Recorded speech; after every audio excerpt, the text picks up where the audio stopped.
Hi everybody, welcome to Zeal Zaddy. I'm Scott, my pronouns are he, him, and this is Story Talk, where every picture tells a story. Tonight we're going to be talking with creators of maps for TTRPGs. There are a lot of talents that you're likely to need to succeed if you're going to create a TTRPG. Writers, editors, illustrators, playtesters. But one that's often forgotten about or overlooked until you go, oh my God, we need a map, is a cartographer. But cartography is a time-consuming process, more so probably than any of the other processes that I already mentioned. It's probably the least well-known, least understood by other creators, but a vital part of any good creative team that has tactical information needed or information on worlds or a world. It's also likely that it's the most mathematical of the arts involved, at least in a lot of cases. So let's pull back the curtain and discuss what can make your experience with hiring a cartographer or working with them in these crucial creative aspects operate as smoothly as possible. So tonight we have Janice, also known as Miss J. Actually, let me start again with that. We have two cartographers with vastly different styles and experience levels. And I'm very excited about that because I think they represent a very interesting dichotomy in the industry. Is how do you become a cartographer? Where do you start? How do you get into this? One of them just got into it recently, and one of them is doing it for a while. So Janice is the classic TTRPG cartographer with experience in various scales of maps and amazing tools and a hand for doing 10,000 trees, one at a time if necessary, in creating different levels or varying levels of realism, and a client base that includes some big names in the TTRPG space, including doing work for other cartographers. Jonathan is a cartographer coming at this from an abstracted artistic perspective, that of a fine artist, an illustrator, and a comic book artist.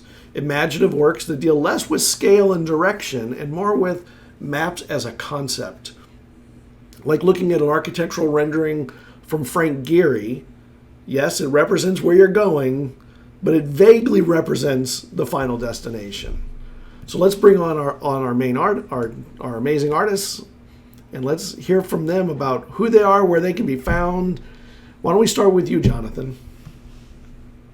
Hey everyone, I'm Jonathan Houyee. I am the visual artist, comics maker, illustrator, map maker, earth shaker, and I am the cartographer for Big Feather and Bone, a map labeling RPG created by Tyler Crumrine with illustrations by Austin Breed. And I'm also the cartographer for Claw Atlas, which is the expansion pack to Big Feather and Bone.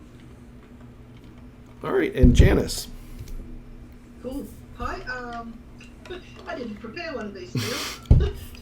I'm Janice Sheen. I go by Midday Maps online. I've been making maps since late 2019, though I kind of dabbled for several years before that.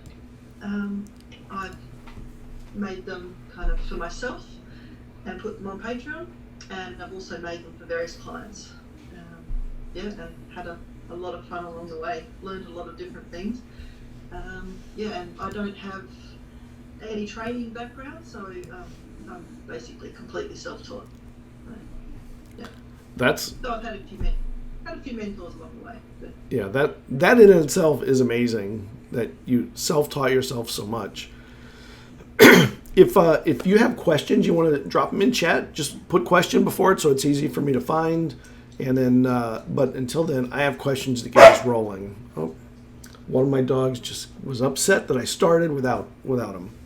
Hello, Brooklyn. He's okay now. So I'm going to start with the easiest question. Who are some of your favorite cartographers out there in the wild, as they were? TTRPG or non-TTRPG? You want me to go first, Jonathan? Yes, go ahead.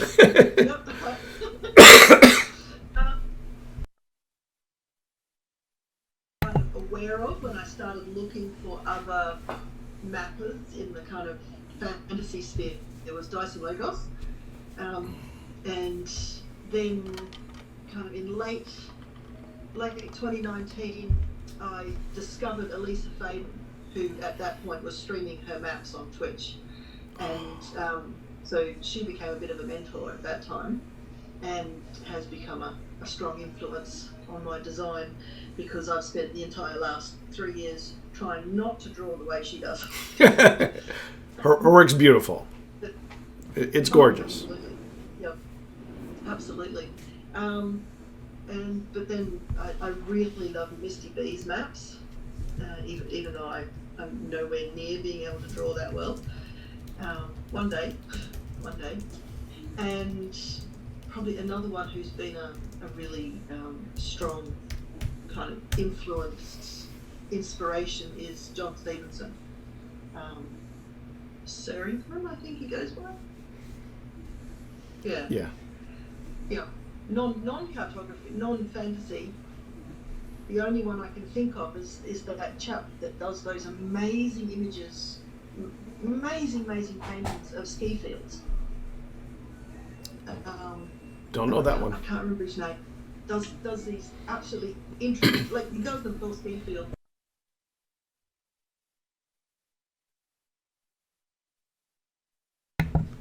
Yeah, those are all kind of my main inspiration from when I first started. But since then, I've met so many other cartographers and new ones coming in, and I just love seeing everyone's maps, and everyone inspires me. Well, I hope you'll forgive me for being so great in Dawn of the Sea, but I haven't really delved too much into everyone else's, like, to see, like, this world of TTRPGs is so vast. I haven't really gotten to explore a lot of it. I'm kind of the guy who buys a lot of TTRPG manuals, but doesn't have a lot of time to either play with them or can wrangle people to play with them. But I do really enjoy Kyle Latino's maps. I think he's Mapcro on YouTube. The way he does, just his sense of texturing is very evocative, and the way he just does isometric kinds of maps is quite. The space is very tangible. It's like you could just jump in and really be there, even if it's not on a grid. Like you could still like use it and picture it as if you were like really there. Yeah. And then other than that, I will. Would it be fine if I name some of like my artistic influences, Scott? Sure, love it. Yeah. So I think my top 3 favorite influences would be Julie Moretu. She is a contemporary painter who does these very large-scale paintings of maps and projections and architectural like blueprints that she layers and layers and layers over multiple either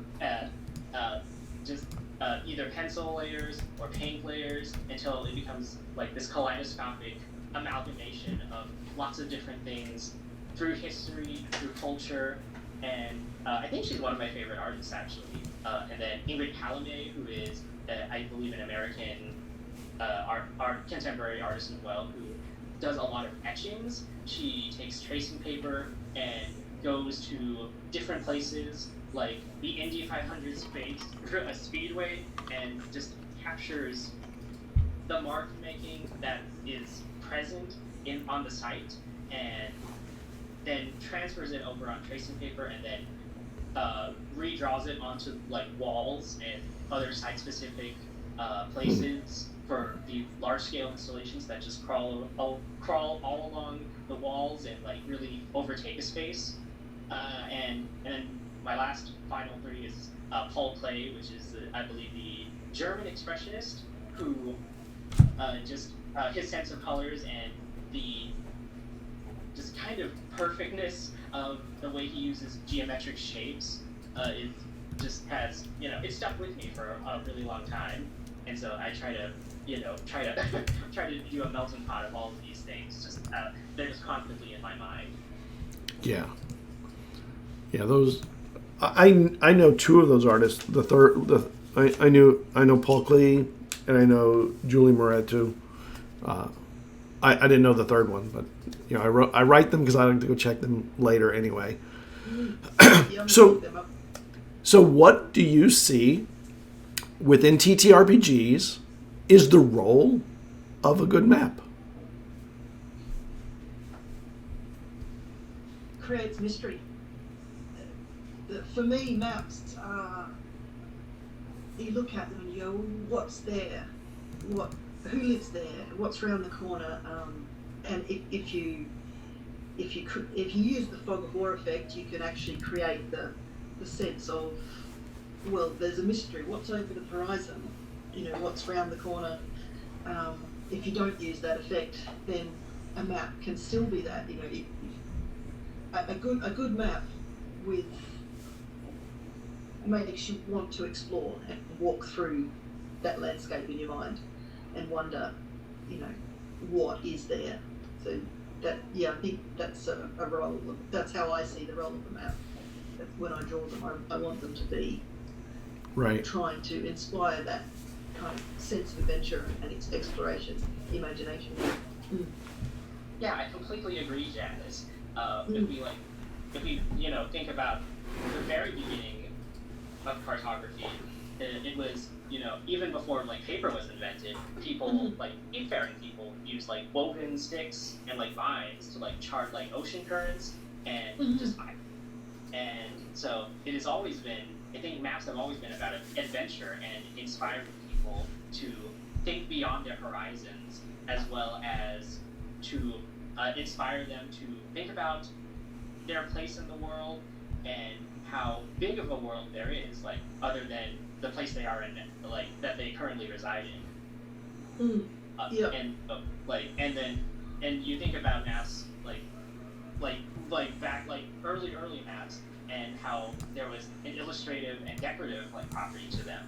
They may not have been accurate, but that sense of inspiration for the unknown was something that was always before we were trying to capture reality and whatever.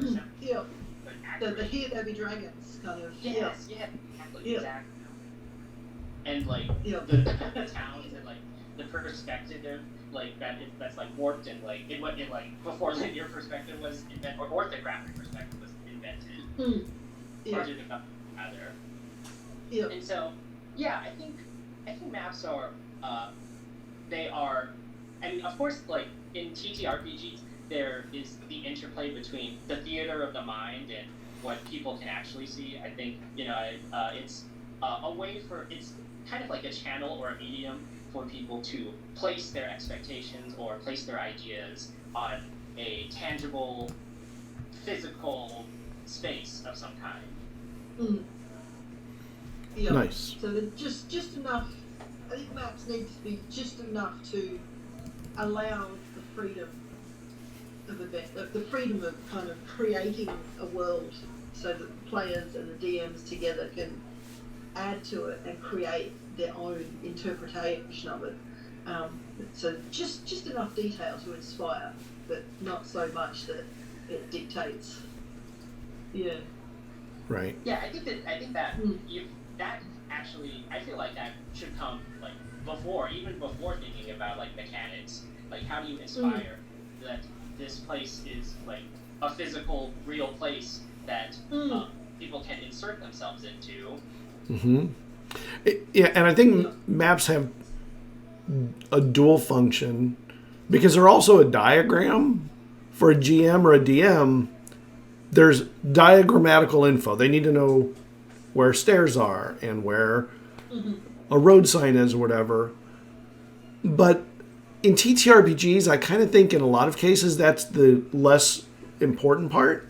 Although there's a quote I'm going to use later that will argue against that, which I find very funny, because I think there's really two types of TTRPG players. There's those that come from the idea of role-playing, and those that come from the idea of it as a tactical game, from its roots as wargaming or whatever, or whatever, from wargaming. You need the precision of the... Yes, and maps have... I think maps have always served both functions. Not every map serves both equally well. I think some tend to lean one way or the other. And the mystery, I think, is one of the things that sits pretty firmly in the middle. It's a beautiful way of seeing maps. I know, Janice, you said you started by creating maps for fun. Do both of you still, do you create maps for fun today? Yep, that's why I've got a Patreon. So I can create whatever I fancy. Sometimes I get inspiration from the supporters. Sometimes I just go, I feel like, a couple of weeks ago, I was prowling around on Pinterest and I saw a photograph, an illustration someone had done of this little hill fort, and I found a photograph of a river with like waterweed over it, and I found a texture of some cracked paint, and put them all together and came out with something that was nothing like any of them. And it just kind of happened in a couple of days. That, yeah, definitely still do that sort of fun. Yeah. Jonathan? Yeah. Yeah. I developed and made the maps for Claw Atlas just last year, and I feel like I was still in kind of like a rest period, but I feel like my mark making in general is based on like cartographic elements. Just like I think most of my mark making is derived from just doodling, and that sort of intuitive like sort of play and like finding where I am and orienting myself, and then realizing, oh, well, here's where I am, and then I can expand on that and make it more tangible, I guess. That's the best word I can say to describe it. Yeah. So kind of starting with a core idea and then expanding out from it as you mentally place yourself within the map. Yeah. The first map for Big Feather and Bone, I just had a vague idea. I didn't develop any thumbnails for the first map, so it just kind of started as one building, and then it sort of evolved to include like the only prompt I was given was that it was in a crater of some kind, and so I just thought, what would evoke the sense of a crater in like architecture? Mm-hmm. So that would explain all the curved roads that were in circular forms in your maps, for instance, I guess.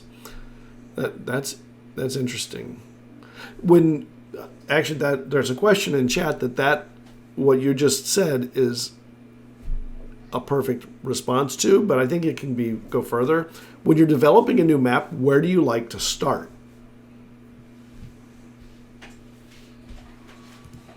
Oh yeah.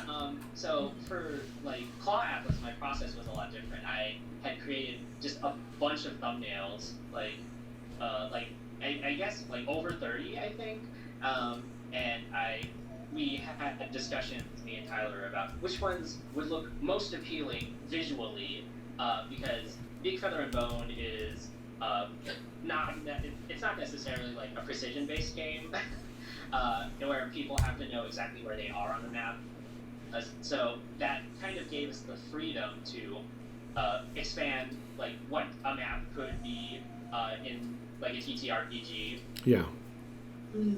And so the thumbnails, like getting approval for that, and then I always just like to draw the most interesting parts first, like the parts of the map that will draw the viewer's eye first. When they're like scanning the map, they'll find like landmarks or a particular building or some kind of interesting geographical feature, and then working from there, because like with any kind of illustration, maps have a certain kind of composition. They have a certain flow that lead the viewer's eye to just all corners of the map. What about you, Janice? Where do you like to start? Well, I'll talk about settlement maps. Okay. I like to start with the landscape first.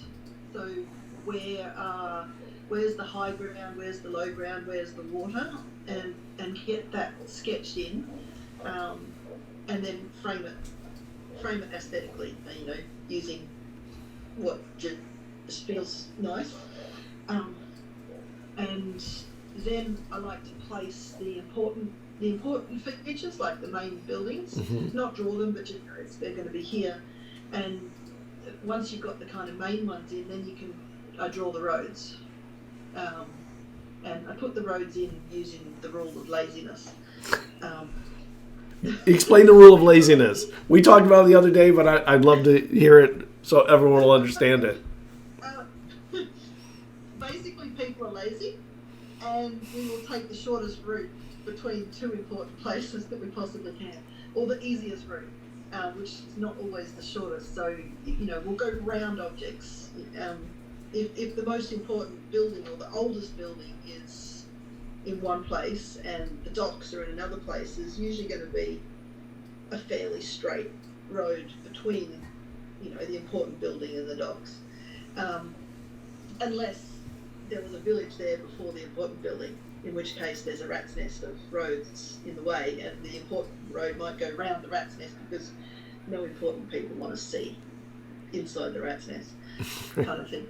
And roads will kind of follow the contour, stay at a similar kind of height on the landscape rather than going straight up and down.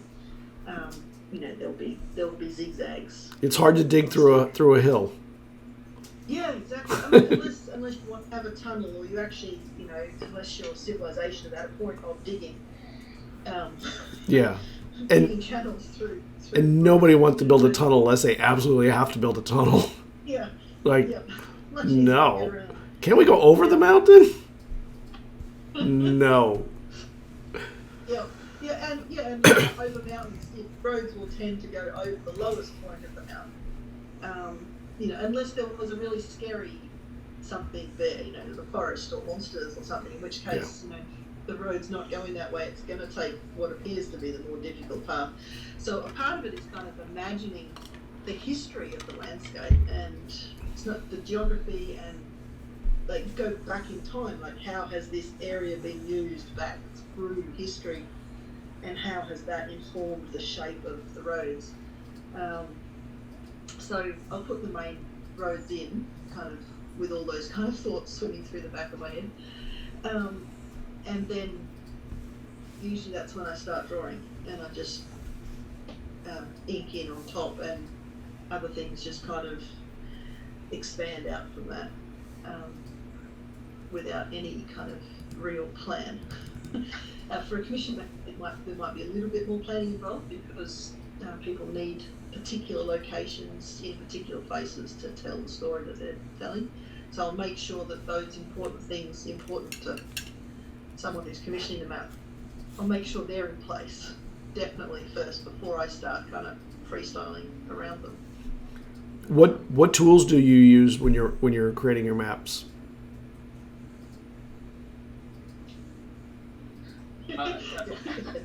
You go, John. Like your favorite tools. I'm the simplest one. I've used like just Bristol board and Micron pens, and then I got an iPad, and so now I use Clip Studio Paint to make my maps, and that was just a large part of the process there. Thankfully, I didn't have to do color this time around, so it's just all black and white, and of course using Photoshop to properly size all of them and making sure that the resolution is correct for Tyler to make the PDF. So that can be. Yep. Yeah, I'm similar, except I use Procreate. I use Procreate for most of it, for the sketching, the drawing, the colouring, and then I export the layered files to Photoshop and do a fine. I'll add it, depending on how I'm doing the trees. If I'm hand drawing the trees, I'll do them in Procreate, but if I'm kind of doing the trees using a layer style, I'll do the trees in Photoshop. And I usually do a colour grading pass over the end, like what photographers do, just to kind of fix my colouring, because I'm still not great at picking colours.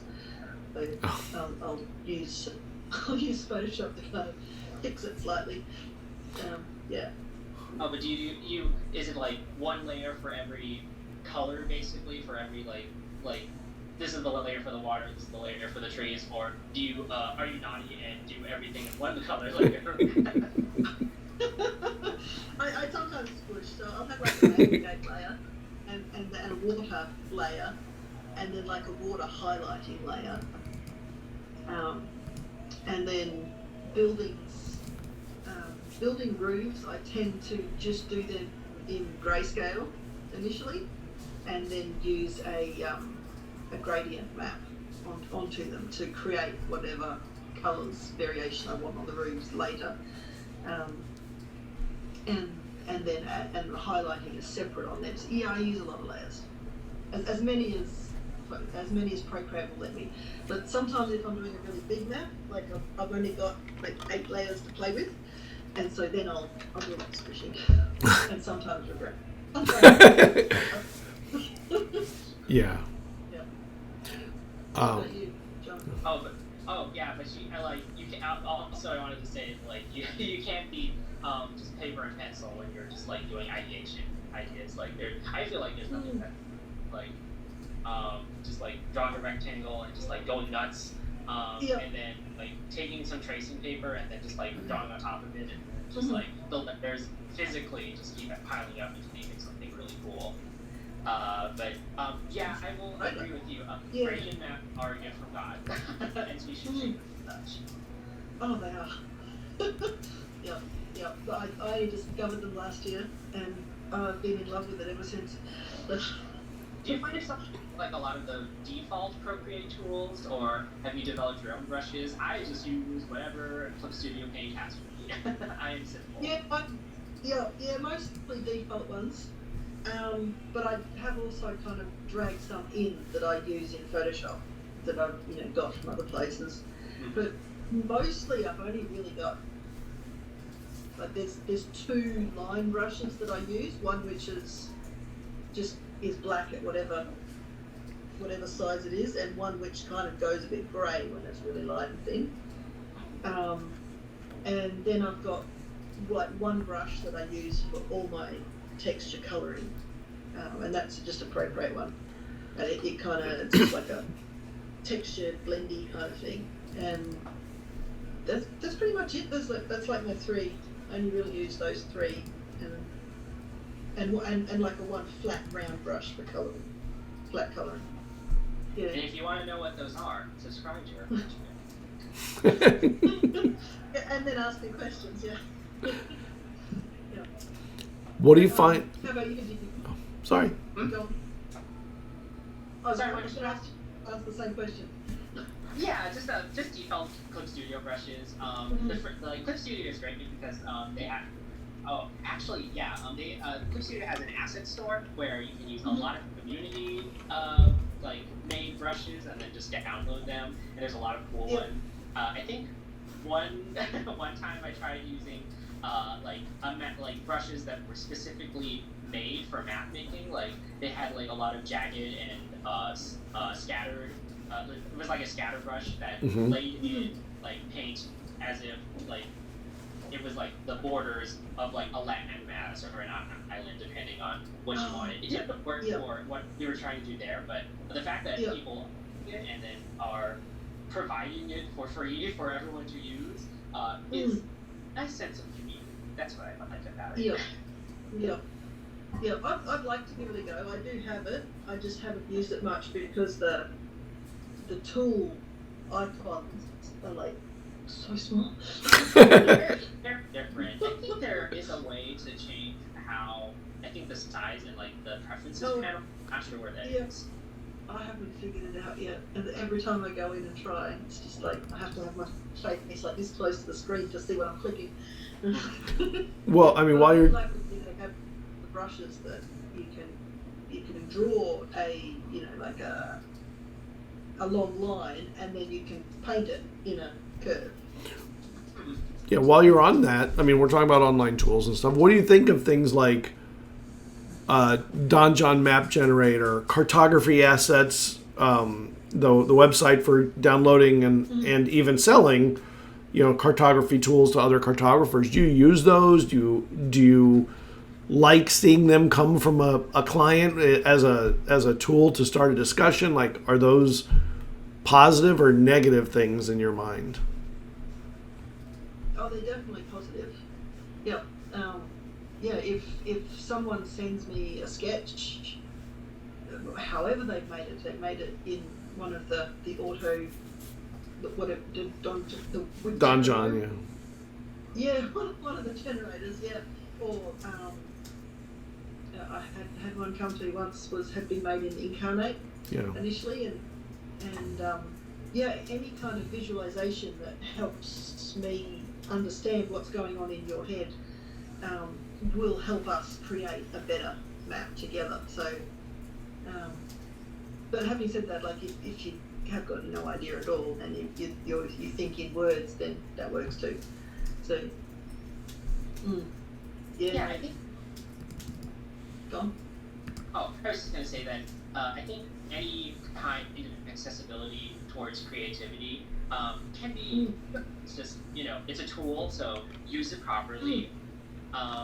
Don't want to ship it as the final product, of course, but having, have anything that allows people to explain their ideas better is always welcome, and allowing them tools to ideate and just maybe it's definitely probably like a time-saving tool as well, so you can like go through a bunch of different ideas like much quicker than you would just doing a bunch of thumbnail sketches. But the processes are different, like, of course. So yeah, but like even just a sketchy mud rough map on a piece of paper. The amount of people that have sent me one of those and they say, "Oh, I'm really embarrassed about how bad this map is." And it's like they send me this map and it's like, I know where the coastline is, I know where the town is, I know where the roads are. That's telling me everything I need to know about that. Right, that the map acted as a diagram. Yeah, and so I feel like tools like those really, like, now that they're here, it's kind of like maybe not exactly, but like the invention of the camera and what that would mean for like the history of Western painting, like now that reality can be described with just a click of a button, like why do we need paintings, or like what is the function of a painting now? Since you could either spend like, I don't know, 700 hours trying to make a really realistic painting, or you can just like press a button and then there it is. And so I feel like people will have more of an appreciation for the handcrafted stuff of maps that were made by hand with a human person. Although maybe I'm just being optimistic. Maybe AI will overtake us all. I don't know. Have you? Who knows? AI can't do it yet, but yeah. Have you felt pressure from AI at this point? Like, is that a thing that you've it's affected you in any way yet? I mean, I say yet. I don't want to assume that it will. I really would like to take that word "yet" back, because I think there's a big push against that is very strong at the moment and may actually protect the industry pretty well. So I don't want to sound like it's an inevitability. Yeah, it's definitely encroaching into the battle maps arena, like the 1 inches 5 feet scale kind of maps. Yep. Because some of the AIs can produce a reasonably good looking image, as long as it's kind of like natural area and roads and things. They're not great at rivers yet, and they're not great at buildings. But yeah, I've seen some remarkably good looking images that can be used as maps at the battle map scale. Yeah, but there's no control over the details. It's just like it's only, it's not even as good as commissioning someone. Like you commission someone to draw a map for you. You can say, I want this here and that. Right. There. You have It expectations. needs to be this color. Yeah. But if you've got low expectations on what the map needs to be, then AI it's getting there.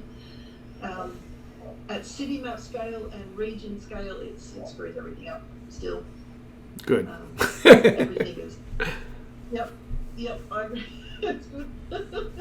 Everything looks melted, and may it stay that way. Yeah. Yeah.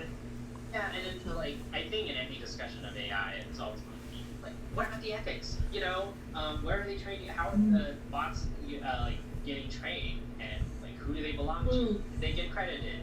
Was it made specifically to train the bot, or are they just scraping? Seems to be the latter.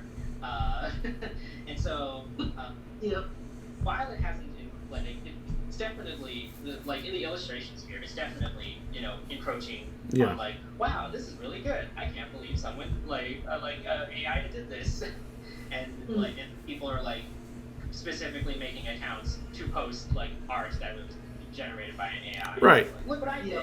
Right. There's a fascination with it that yes. that is holding people's attention.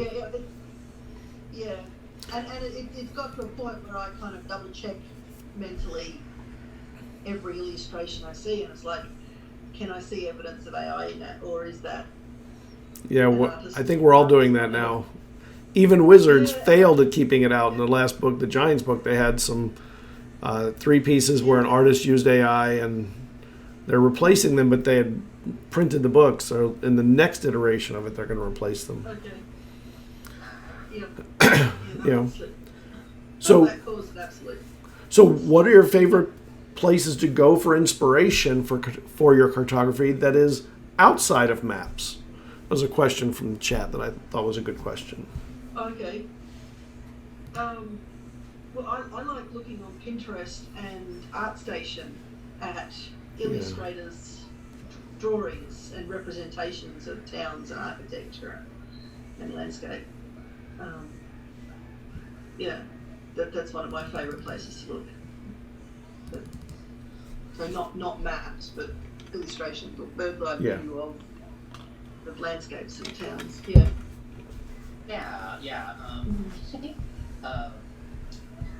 Going to a museum, of course, like whether it be a natural history museum or a fine art museum or a museum of technology, and just bringing a sketchbook and just drawing what I see, finding new shapes to make or a combination of shapes. That's always good. And when I'm feeling like really stuck for inspiration, I always like watch a video on history, on human history, because people have done like, it's like when people tell you to, it's like if you're stuck writing a plot for a story, they're just like, go read a history book. And because everything under the sun has kind of already been done, like either it's like murder or assassination or like other atrocities or just like simple things, just like it's like these people like cheated the lottery and got away with it. Or sometimes they've done good things too. We haven't only done murders and atrocities. Just mostly. Sorry. Those are the things that get recorded. Yeah. It's true. That's a reflection of me as a person. Sorry. It reflects TTRPGs. Everyone's writing about conflict.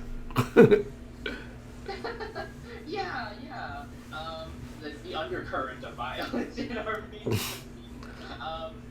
So I think just looking outside of yourself in any capacity and finding new knowledge allows you to enter that sort of mind state to, make worlds and fill it with things that you really like or fill it with things that you really hate and finding your feeling on the things. Yeah, I really like watching archaeology documentaries because kind of, they're into the background and using very little information to then build and interpret what the architecture would have looked like and talk about who lived there and how they lived and all the professions and skills that go into whatever at that particular culture and stage in history. But that's all feeds back into what you can draw as well. Right. And going back to a comment you said earlier, Janice, it's like, people are lazy. Like that's what maps are for. They are made for people. They're for conscious beings who want to find their place in the world and orient themselves. So yeah, history is definitely one of the better places to look for inspiration. Yeah, absolutely. The maps in Australia, they had like pre-European influence. They had what were called song lines, and the maps were not drawn; they were sung. So the elders, usually the women, had the understanding of the landscape and how to get from here to there. And someone who wanted to travel from where they are now to visit another tribe somewhere else or a meeting point, they would learn the song from the elders, and then as they travelled they would sing the song, and the song would tell them if they were going off track, because it would be like the landscape changes. The song could tell them how the landscape changed and which direction to go, and I've got no idea how it worked, but it was... You just came up with an amazing idea for a TTRPG supplement. The idea of songs as maps. Oh my! Wow, that's an amazing idea. Yeah, and so they would have to memorize the whole song, and then they would be able to walk that line and get to their destination. Days and days and days of travel, and remember. And without ever having been there before, the song would just tell them how to get there. Sounds like amazing. a chapter for people who don't like musical theater. Yeah. Well, welcome Raiders. We're getting raided by Paradise Productions, who are friends of the show. They're awesome. And one of them is I don't know, maybe more than one. One is an amazing cartographer in his own right. Sean is their DM. He does beautiful maps for his games that are well thought out. Mm-hmm. Great world builder. Okay, I'm going to read you a quote that I thought was very interesting, and I think will elicit some reaction. I don't know what the reaction will be. The Angry GM, who has a blog site, said, "Most maps and adventures aren't either practical or tactical. Instead, they're just artistic. The embellishments often get in the way of the practical parts of the map." But he follows up that with, "Mapping is just like narration. If you try to be all flowery and fancy, you're going to fuck it up. Because the point isn't to show off, it's to communicate clearly." Thoughts? Depends what you're trying to communicate. I thought it was so interesting. You had two quotes that almost are opposing, but not quite. But yeah.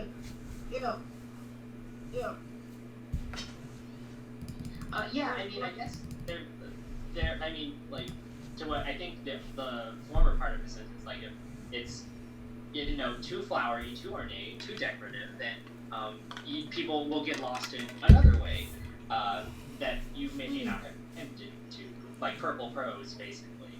And so there has to be a specificity to it, where it's not all just embellishment, but people can.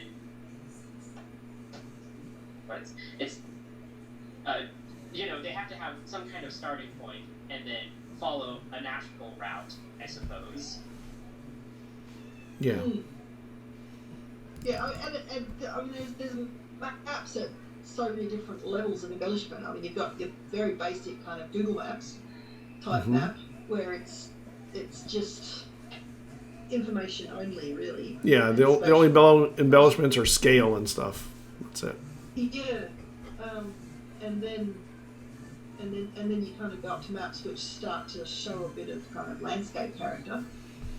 And then there's the maps with all the lovely ornate borders and things, and they're and yes, they probably that ornation does get in the way of using it as a practical map. But is it meant to be used as a practical map? Is it? I've always seen those as kind of more of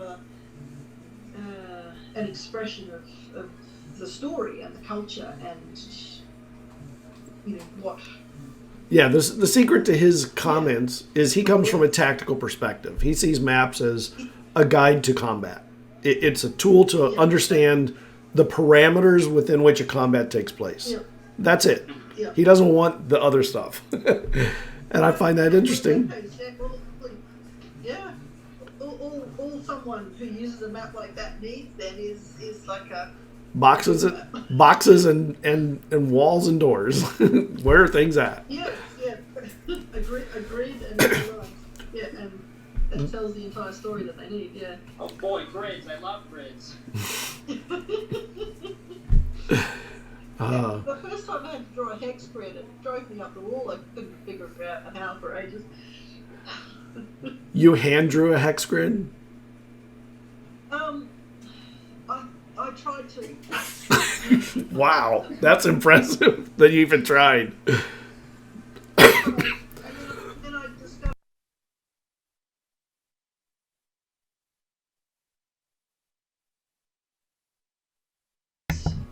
patterns, and it had a particular tiling pattern in it. Right. I could make one. And then I exported that and turned it into a Photoshop pattern. And grunged it up. I can just lay it down on top of anything. Yeah. Yeah. Hex grids. Smarter, not harder. Yes, work smarter, not harder. All right, so let's talk about the practicalities of cartography for a moment. And I think we have time for one question before we take a break. A TTRPG creator comes to you interested in a battle map. We'll make it I don't want to say the simplest, the smallest scale map. What questions lead to setting the price? Like, what questions do you ask to know how much you should be charging for it? Size? Like, how many inches by how many inches it is? 70 by 70 hexes. Or squares. Squares. It's for a VTT, we'll say. If it needs to be 70 by 70 at 300 DPI, that's going to be a hard no from me because my computer will just choke. Okay, we'll make it easier. 35 by 25. Make it where it won't choke. 35 by 25. Yeah, so I would, that's I do have somewhere. I actually have for battle maps. I quote a price per square. Oh wow. Okay. I did not expect that as an answer, which is funny. But it depends on the contents of it. So if it's like a building map with interior details and lots of walls and things, then I use that quote. If it's an outdoor map with lots of grass and not much really going on, it's just then I would go less than that. Okay. But basically, you're trying to find out how much detail is needed, what style. Like the drawing style or rendering style? Yeah. So Okay. like if you're inking and colouring, that's going to take longer than if you're just inking, or if you're just painting. So I've recently experimented with just painted with no inking, and that's quicker. Because it's less detailed and more kind of illustrative, more painted. So that's quicker. Buildings with lots of interior tend to take longer than outdoors, but if there's lots of cliff and rocks, that takes longer because you've got to draw all the rocks. Yeah. So it's basically trying to find out what needs to be on it and trying to guess how much time it's going to take to draw that, and then taking into account the size. And what about you, Jonathan? Yeah, so definitely everything that Janice has said. Complexity, I feel like, is probably the biggest element that you have to think about when setting price for the project that you're going to be taking on or the pose you're going to be providing. Just whether the accumulation of elements in the scene, like if you're drawing a lot of details or if it's just like large structures or large like geographic areas. But I think there's also you should maybe think about whether like the format of these of your project, whether it's going to be digital distribution only, or if it is going to be reproduced in some physical form, if they're going to be sold individually as like on the commissioner's behalf, or whether they're going to be used as promotional material as well. I think those should also be clearly stated in the contract or the I guess the agreement that you said between yourself and the commissioner. Yep, definitely all those two. Yeah. And also, if you are planning on doing, I guess, a license on the word too, that might also be considered. Like, if you are going to allow them to use it in perpetuity throughout the universe. Those are legit questions. I mean, Yeah. you know, For in the kind of illustration world, usually people have a license for like a set period of time to use something. I've discovered for maps for games, it's more usual to make the license in perpetuity for that particular project. yeah. And not by, you can only use it for 2 years, because that's a bit limiting. Impractical, yeah. Yeah. Yeah. Yeah. We did get a question in from, Maps. huh? I was just saying, limited edition maps. You can only use these maps. Yeah. There's nothing on it. Yeah. We got a question from Majim Jam, who someone here knows about. What's your personal favorite touch or addition you'd like to add to your maps?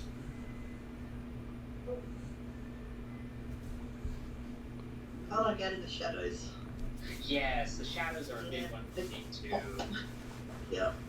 It just lifts everything. Just lifts everything out. Yeah. I actually like trying to put like diamonds or tetrahedrons and octahedrons. The octahedron is my favorite platonic solid for a myriad of reasons for anyone who watches anime. But yeah, I think, putting those shapes in there, just, your favorite kind of shape, just putting it in there, just tucked away, where not everyone will be able to see it, but people who do, it's for them and for you. Yep.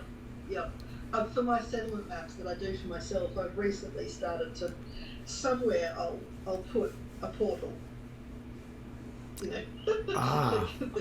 Somewhere it's in quite an obvious place, and other times it's kind of tucked up the corner and hard to get at both.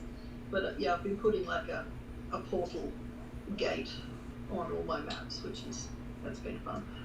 Yeah. All right, why don't we take a short break? Let everybody get water, whatever they need to do, go to the bathroom if they need to. We'll be back in a little more than 5 minutes. In the interim, while we're gone, I'm going to be letting a slideshow run that shows Jonathan and Janice's work, so you can see some of their beautiful maps and some of the illustration work. So hang around, take a look. If you have questions, bring them back. We'd love to answer more of your questions when we return. See you in a few minutes, everybody. We are okay. Thank you for that. We are no longer muted. We were muted. We had just come back from a break. I'm glad we just came back from the break and we're muted. Okay. So I'm going to re-ask the question because I think it's a good question,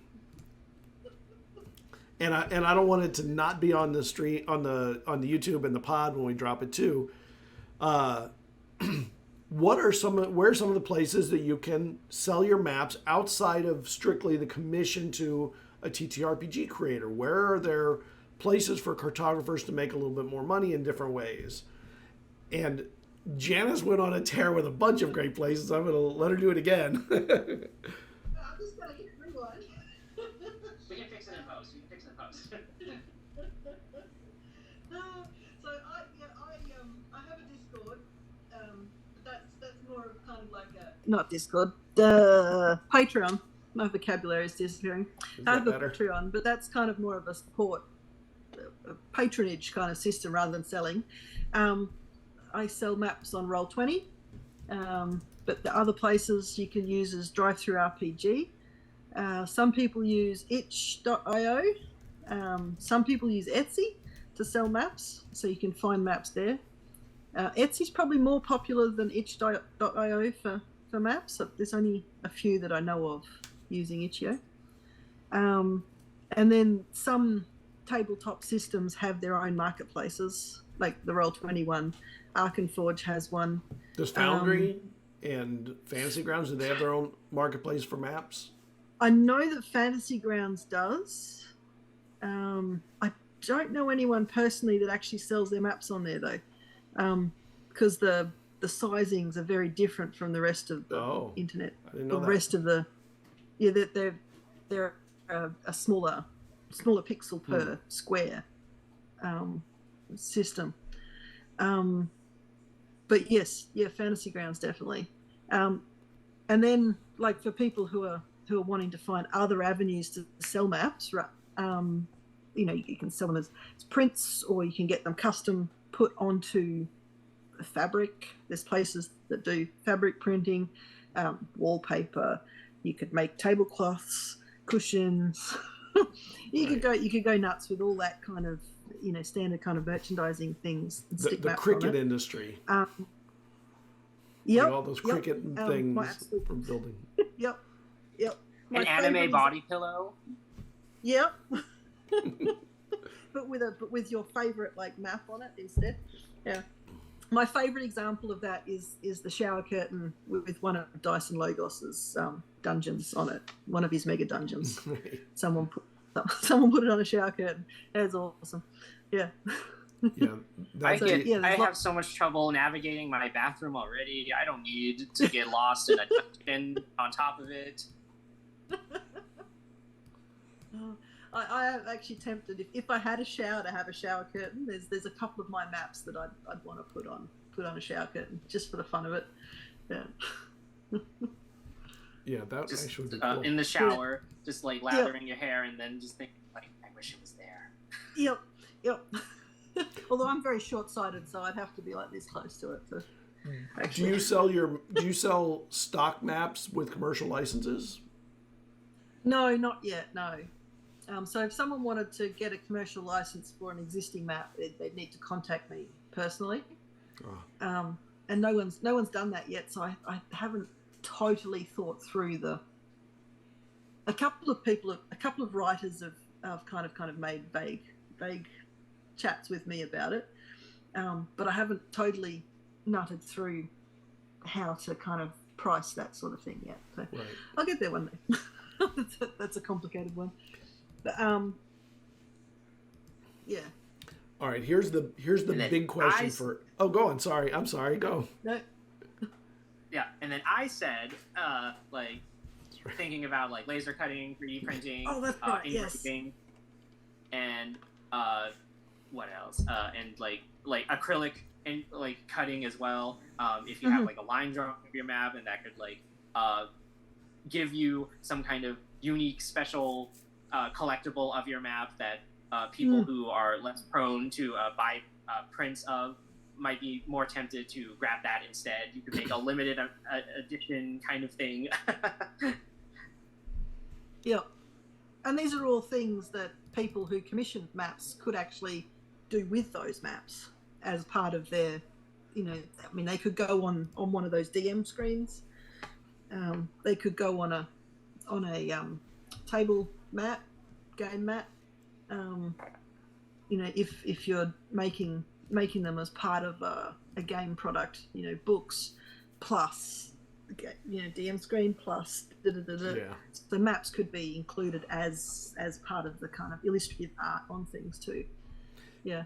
Sky's the limit. If there's a surface, you can put your art on it. Yep. Is there a genre that you've never done a map for, but you'd really love to do a map for?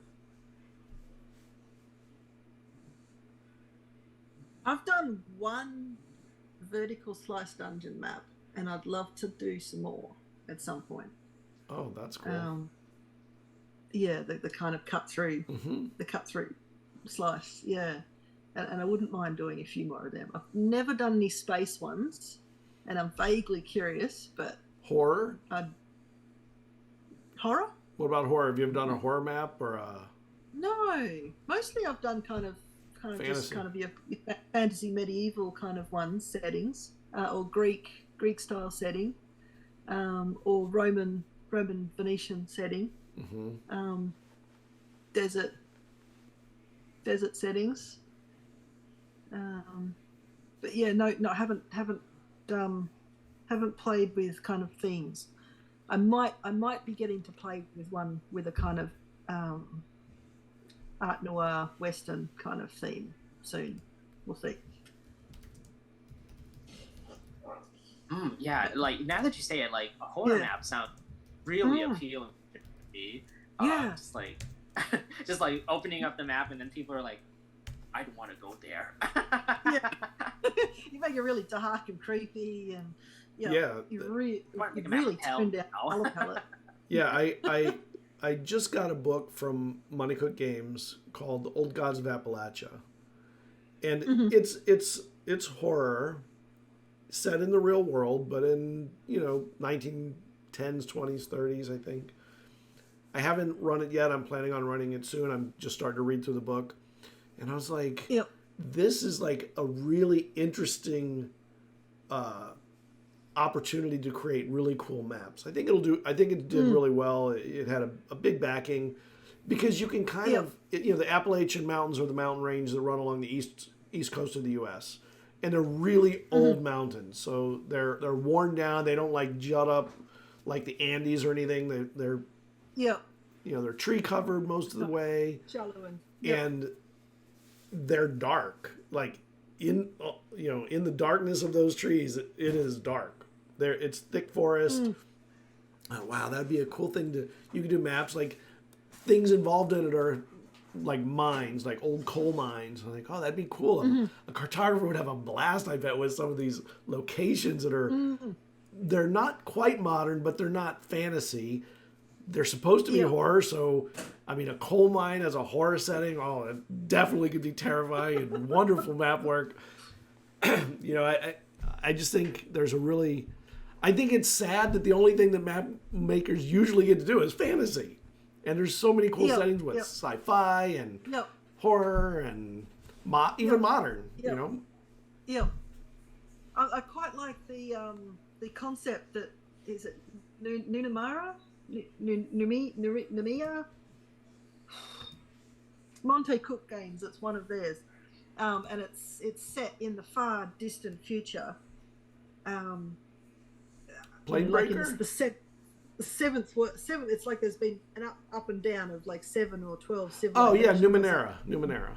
Yeah, that one. Yeah, I really like the idea of that. With the idea of stumbling across random artifacts in the landscape that are totally unexplainable.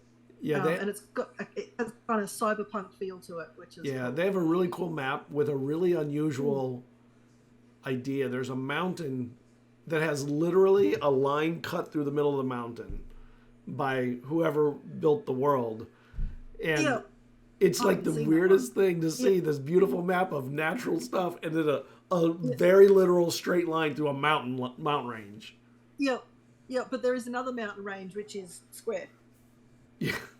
And then they've got these random floating monoliths. They do very cool things. They make very interesting settings, and they're pretty good at breaking tropes. They stay away from just being generic. Everything they do is pretty unique and specific. Oh yeah. Conversely, I would like to do a map that's more lighthearted. Like if you've ever seen like the Sylvanian Families map, it's like the little plush animal dolls. They have like a happy little map showing where all of the families live in the forest. I would like to do one of those maps. Like something pleasant, something kind. Cutesy. And then also like I picked up Mouse Ritter, which is an RPG where you play as mice, and doing a map on that scale where like in the example book, one of the dungeons is a suit of armor. And so something playing with scale, something like that would be great. Yeah, I went through a stage at one point about 3 years ago of every time I saw a hedge, I would literally stick my head in there with my camera and take pictures inside the hedge with the, with the idea of like trying to draw I haven't done it yet, draw a world which is essentially just the inside of a hedge, kind of like with, you have little towns all in different places and little staircases are going down. As interesting you say that. When I was at Gen Con, I bought a game called, I think it's called Homeworld or Homeland, and it is set in Wanderhome? What? No, not Wanderhome. It's set in a manor home of I think the 1800s or something, and you play little people like pixies, and this manor home is like a massive world to them. So each one has their own little factions, and the maps are of their little kingdoms set, on the balcony outside the window, like that kind of stuff. Yeah. So like Borrowers. Yes, exactly. It was like the Borrowers, just like that. Yeah. That would be a fun map to do. We got an interesting question in chat that I want to get. Have you ever been asked to create a map on your own as a commission from which the author later created the setting or the world or the story? Sort of. The map that I made for Tom Kartos was a bit like that. Oh. Yeah, so it was a desert city in and around some oases, and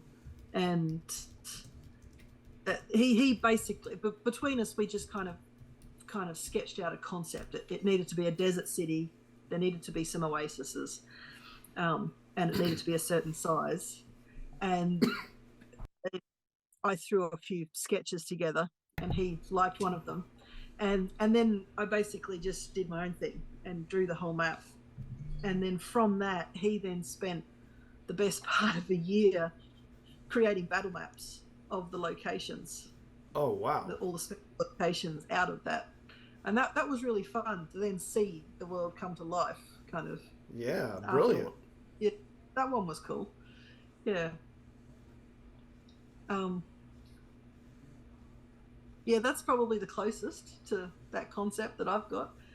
Have you had anything like that, Jonathan, yet?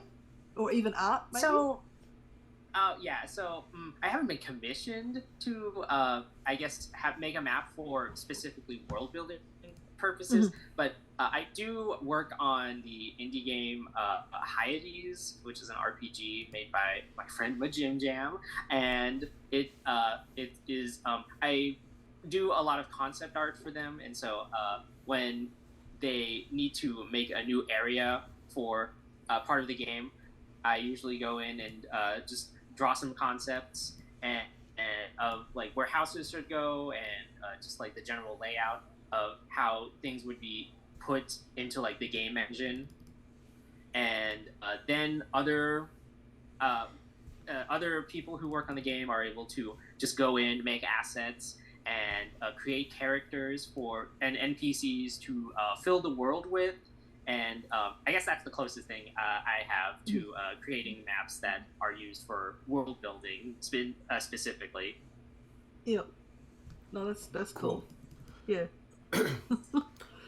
So what would a creator coming to you, what could they do to make the map making process as smooth as possible with you?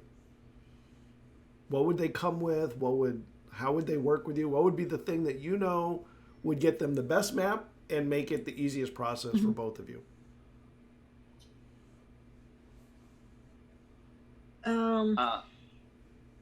You go, Jonathan. I'll think about it for a sec. Okay, yeah.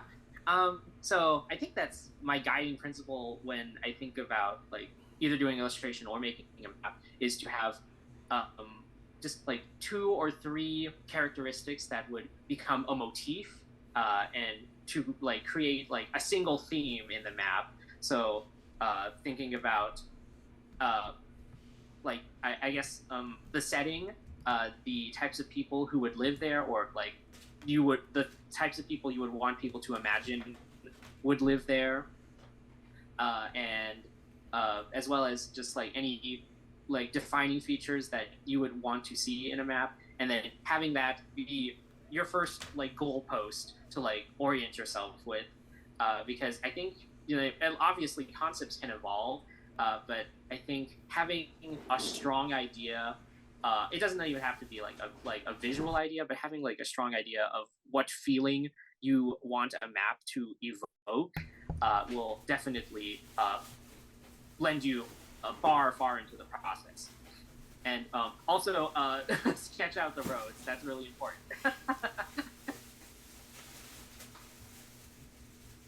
Yeah, I'm pretty similar.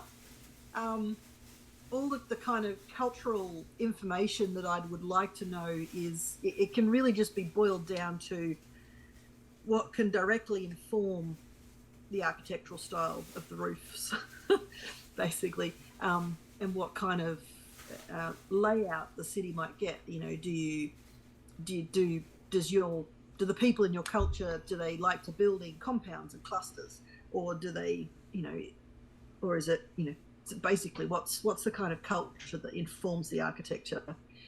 Or you can just skip the culture and just tell me directly what kind of architecture and building styles are required. Long treatises on the history and the name of the high priest and what robes they wear is interesting on the side, but irrelevant for the map usually, unless it's informing the color scheme. The kind of nuts and bolts of the finished product. So, like, how big does it need to be? Do you want a frame, or does it need to go all the way to the edge? The map needs to go all the way to the edge of the image. Do you need a bleed on the outside of the map? Do you need the color to go out into the bleed? Do you need a compass? Do you need a scale? What is the scale?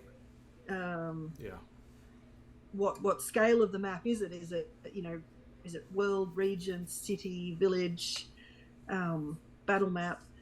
If it's a city, what's the population? Are things like Pinterest mood boards useful? Like, do you get those from stuff, or Trello mood boards, that kind of stuff? And other maps that have inspired your kind of thoughts about what you want, especially if they come from my portfolio, because then I know I can draw them. But I'm open to other ideas. But like straight up, the very first thing I usually like to find out is what type of map you're looking for, because I need to find out if it's something that I'm capable of drawing at my current level of skill, and also need to know a time frame. Like, if you want it next week and it's a city of 1 million, that's not happening. And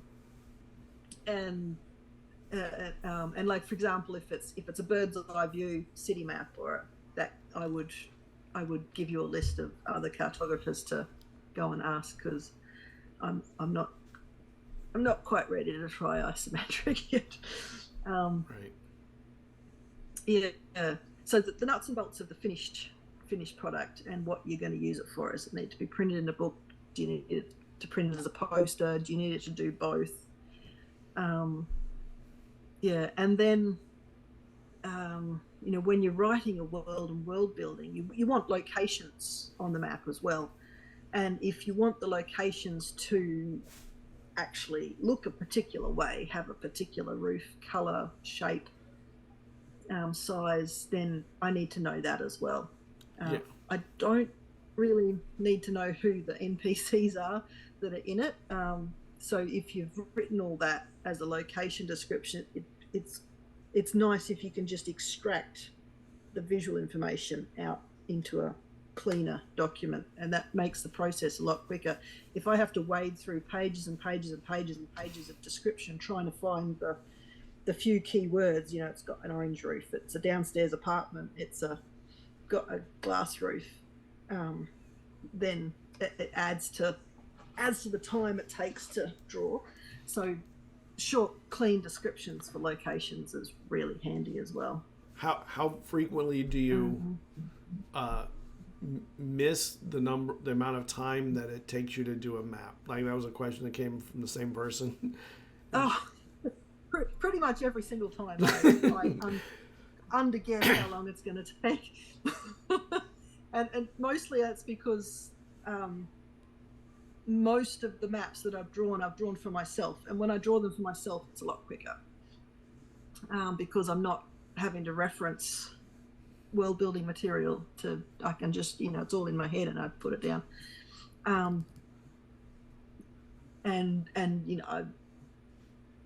It's that translating the locations thing. It takes a lot longer, and the communication backwards and forwards. So yeah, I nearly always underquote. Just when it gets to the end, and I'm like, oh well, it was a good fun, that one. Yeah. Yeah, I'm pretty much the same way. I will give I give the commissioner like just a time frame, and I think I can draw pretty fast. Like I've like drawn things in shorter amounts of time, but then like with my maps, they were drawn pretty intuitively. So I would just go building by building by building, and and then suddenly I'm like only through a third of the map, and like it's already like 3 days before the initial due date. I was like, ooh. And so graciously, I was able to get extensions for the maps that I worked on. Which also I wanted to mention, the key to having a successful map for like a first timer, communicate with the commissioner if you're being commissioned. That's like, saves a lot of headache. Like if they might get tired of you asking questions, but like the more you have to like, I mean, obviously, like you said, Janice, like, don't get caught up in the weeds of like world building and stuff. Like, just have something succinct, like a design brief to go off of, and then I think that'll and like expectations for the project, that really goes a long way. Yeah. So, what are the time frames for a map? If somebody comes to you and they want a battle map, like, what are the ranges? If they want a city map, what are the ranges? Or even bigger, a world map. Like, what are the time frames that they should have expectations of as minimums? And I mean, I assume there's no maximum.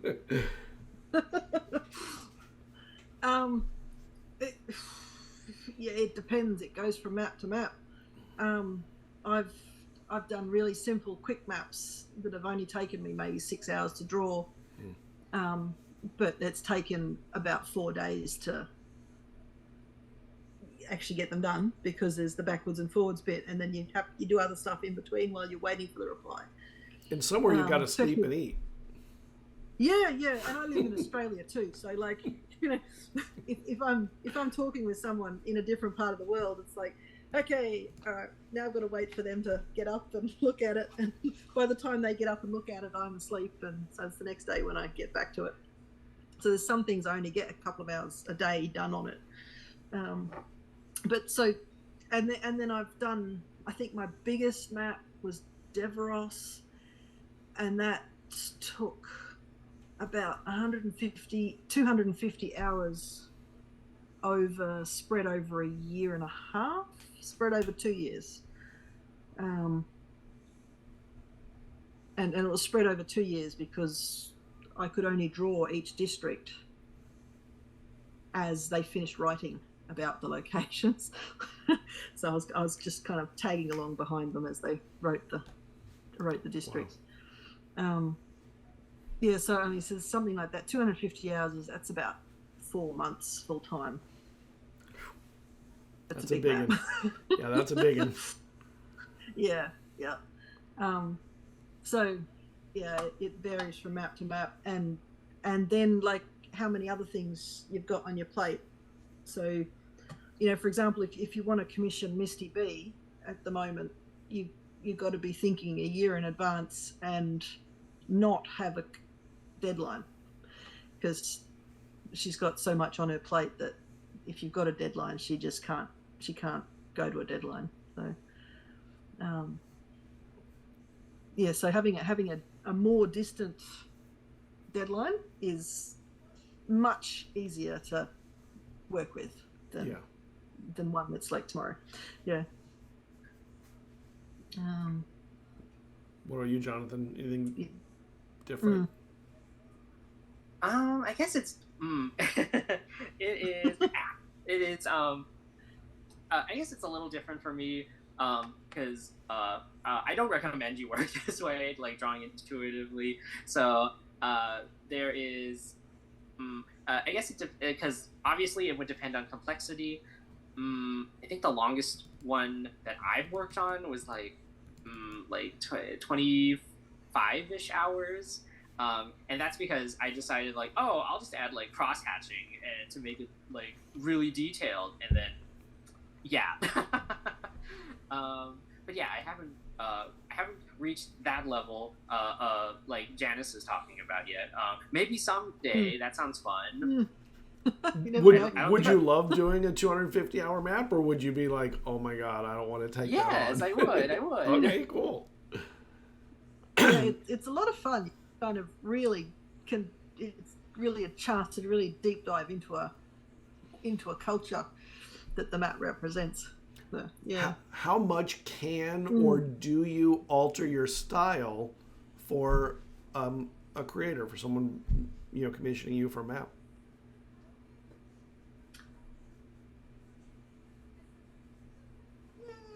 Fair bit. Kind of like the way you draw and color. I find I've changed over time. I tend to change the way I color more than I change the way I ink. Different colors for different moods. Oh, that one's a cutie. I sit at a Cat standing table, and I always lift it up during the show so that my cat doesn't do exactly what it did. Yours just did it. Mine won't jump in front if I lift my table higher. I've lost track of what we were talking about now. I've lost track of what we were talking about. On the style. The style. How much would you, or do you style. change it, alter it for a client? Yeah. I tend to change the colouring more so to fit the mood, and but then also layout and a different style of frame can really affect the mood and feel of a map. So is like an ornate Celtic frame versus a really simple line with raggedy paper edges, or, But drawing style, I have it kind of varies a little bit, but not much. I've found that like through time, I've got more confident in my drawing, but it hasn't actually changed that much. So it looks a bit like it's changed, but it's got more confident, if that makes sense. Yeah, you've become better, and you've added more tools to your palette. Yeah. I found that with the drawing of Deveros, because it was over 2 years, towards the end I had to be very careful to keep drawing in the same way that I had at the start, because I'd changed so much over the... Oh, I hadn't even thought about it on one map. Over 2 years, you're right. You're a different person 2 years later than you were when you started it. Yeah. It got to be a bit of a mind bender towards the end. And it was simple things, like very early on I was very stuck on drawing my houses with straight edges. The roofs had to have straight edges. And then at some point over the 2 years I realized that if I just hand drew it and let it be wobbly, it looked better. It looked less like a technical drawing and more like an organic thing, I imagine. Yes. Yeah. So, like, fortunately, the way we'd been drawing the districts was from the more affluent areas down to the more less affluent. So I drew the less affluent ones with wobbly edges and left the affluent, wealthy areas with the straight lines, and that actually worked quite well. But that's actually an interesting idea of your line being relegated to a district based on the income levels of the people there, because you can imagine, I mean, it's easy to imagine that the wealthy ones had the income to pay for amazing architects and constructors, Yep. while Yep. the poor ones may have just built it with materials that they were able to Whatever's- acquire, whatever was available, and built it Yep. themselves. Yep.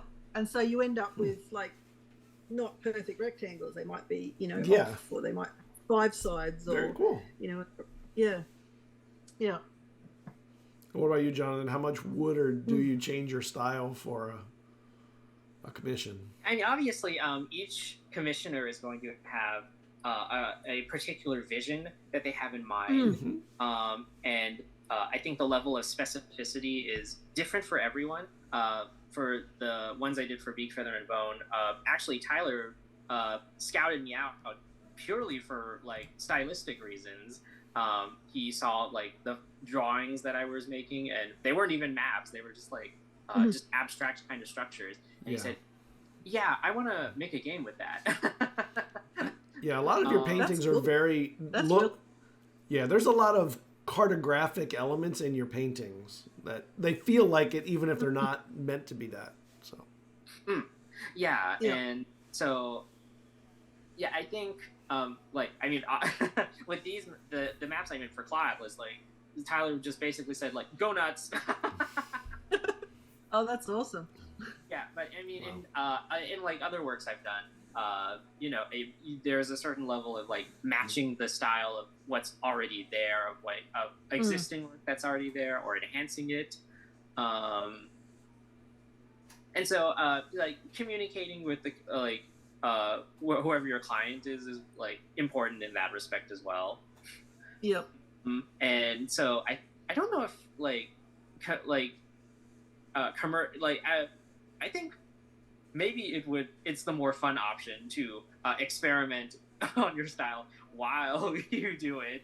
I guess that's the chaotic evil option. But normally you would just, the commissioner has a certain vision that they have in mind, and so you would want to, help them realize it as much as possible. Yeah, they have an aesthetic interest they come in with that, to fit whatever they're trying to do. Yep. Yeah, I found that nearly every commission ends up being a bit of an experiment to start with. You kind of fish around trying to figure out how you're going to draw it, like what shapes are going to dominate and what the feeling is before you can then settle into the rest of the map. Yeah. So what would you tell a new cartographer coming into the field?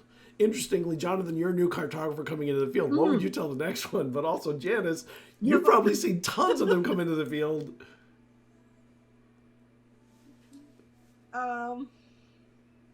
Like tell what? Like just, what kind of guidance would you give them if they asked you for it? Just draw lots of maps. Just if you don't have a commission, draw some more. Try different sizes. Try different scales. If you're interested in drawing region maps, for example, you try drawing at a world map scale, and then try drawing at a close-in scale, and how does that change how you draw the mountains? How does that change how detailed the coastline is? So it says, play, look at other people's work, imitate how other people do their work, and then imitate someone else, and then imitate someone else's, and then eventually you'll find your own kind of way of doing it. If you find the way someone does their cliffs on one map and you go, I really like the look of those cliffs, I'll try them on my map this time. I really like the way they've done their roofs on that one. I just, and then, be inspired by anything and everything you come across. My first city map, I drew it using Elisa Faden's style, because I was watching her Twitch streams at the time. And I drew it so closely that she looks at that map and has a little freak out because she can't remember drawing it. But since then I've explored lots of different other ways of doing things, and now what I draw is nothing like, well, not nothing like, but very unlike what she draws. So play, and like a map doesn't have to look great. It doesn't. I think initially a lot of people don't even start mapping because they look at other people's maps and go, "Oh, I can never do that. I'll never be that good." And every single one of those people that they're looking at was at that stage at some point. So it's you just start and play. We're all on the same journey. We're just at different stages along the journey. And don't let yourself get scared off by the fact that you don't think you can. Even if you don't think you can draw, give it a go anyway. Yeah. That's because like mud maps, sketchy mud maps can tell you everything you need to know. That's a map. It's a valid map. So yeah. Yeah, I mean, yeah, go on. Yeah, I echo your sentiment, Janice. I think that level of play, whenever, especially if you're new and you're struggling to figure out where to go, like you need to have that. You really need to learn how to play. You need to learn how to be like a 5-year-old and just like smash blocks together and then not care about like what the outcome is. It's that level of exploratory sort of discovering what you like and what you don't like. And that's just good advice for any artist, really, is to, go out, like explore what has already been made and, try to find where you fit into that history that's being built right now, or like traditions of mapping, like, whether it's like, the decorative maps of like the medieval times or like the geopolitical maps that we have now, or like fantasy maps that of like Middle Earth, I guess, and the like. Discovering things that you like and putting them in a little journal and then just flipping through them, seeing what you like about them, and then focusing on that. And just pick up a pen or a pencil. I say like always draw with a pen because that teaches confidence. Yeah, you can't fix it easily. Yeah. Yep. I'd also like to recommend what you said earlier, Janice. Like maps do not have to be like artistic masterpieces, because in the end, like they're communication. They're ways that we can like communicate our world to each other and the ways that we see worlds. And like maps have an inherent bias to whoever created them and whoever like set boundaries like within like countries or like land masses or like the rivers and fjords. And because like not only do they like divide us, but it's also a way that we can like find other people who are right next door to us as well. Yep. I also recommend maybe reading The Poetics of Space by Gaston Bachelard. That was good. And A Little Phenomenology, never hurt anyone. And I also recommend playing The Quiet Year, which is a RPG where it's literally drawing a map with your friends and building some kind of community, and it's a collaborative sort of map making game. Also, maybe play Big Feather and Bone. Yep. There's also the cartographersguild.org. I think it's .org. Yeah. Hang on a tick. And you have been nominated for some Cartographer Guild Awards, the Atlas Awards, in the past. Have I? Yep, you were. Oh. I don't think you won, but you were nominated. Just so many nominations. .com, cartographersguild.com, which is an online forum, which is just basically packed to the rafters with mappers at all levels of skill. And it's a good community. So yeah, if you're just getting started in maps, that's a good place to go and hang out too. So last question, and it's the easiest one, or maybe the hardest. What's the favorite map that you've made? Your favorite map of your own work.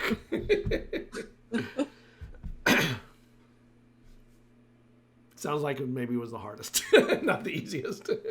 Oh, not for me. Not for me. My favorite map is the Okay, one go that on. was the cover for Claw Atlas. The Yeah, one it's with beautiful. all of the floating octahedrons in the sky. That was probably my favorite one I've done. I'm gonna have to look that one up then. Yeah, if you just look at Claw Atlas, I think it's pretty much image, the promo art. Yep. All right. I'll look it up definitely. Favorite one for me. I got no idea. There's too many. There's too many love. I can say the most recent one. I can say the first one, or I'm just going to say the most recent map I just finished was Okay. which was Willow Hill. That one. Yeah. Okay. All right. Well, we've reached the end of the show, and I want to respect your time and let you go back to your non-cartography real life, or just go back to making new maps, because we'd love to see more maps from you. Cool maps. So Yep. I'm going to go around and let you say who you are, where they can find you. Let's start with you, Janice, and we'll go opposite way from earlier.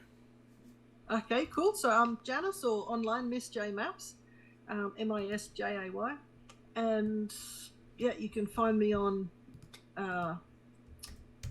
Twitter, Instagram, Roll20. I have a Discord, so if you track me down on my website, which is missjmaps.au, AU for Australia, then there's a link on there to my Discord community. So you're welcome to come and hang out there and ask me questions if you want to.